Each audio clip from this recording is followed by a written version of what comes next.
Ito guys, nagpapagawa siya ng signal light tsaka flasher. Wala siya, hindi siya gumagana. Ito guys, oh, pindutin natin tong kuha niya, hazard niya. Ayan, ayaw gumana, oh. Ayan, ito, i-on natin yung ignition, pati yung left and right niya. Ayan, ayaw din gumana.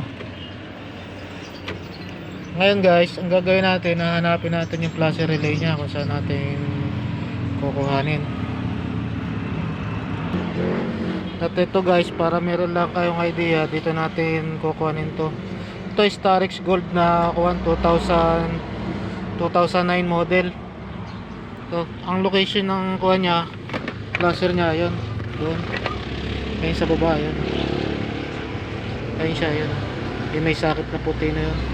Yun ang tatanggalin natin. Yun ang papalitan natin flasher. Kasi ayaw siyang gumana eh. Yun kasi yung laging nagkakaproblema dyan, yung flasher niya. Kaya yun ang tinatanggal natin, kinakalas. Ayan mga idol, yan yung kuha niya, yan yung flasher niya, oh. Wala kasi kaming makukuha dito nito na gantong klaseng flasher, kaya yung may-ari na pabibili natin. Siya na ang maghahanap nito, bahalang maghanap. Binuksan ko lang para picture niya at i-order na lang niya kung saan niya i-order, kung gusto niya sa online o gusto niya sa mismong Hyundai Starex Gold, sa Hyundai mismong kasa.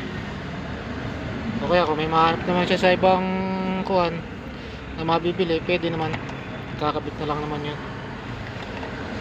Ayun guys, para malaman lang din kung saan ang location ng flasher relay ng Hyundai Starex na 2009 model.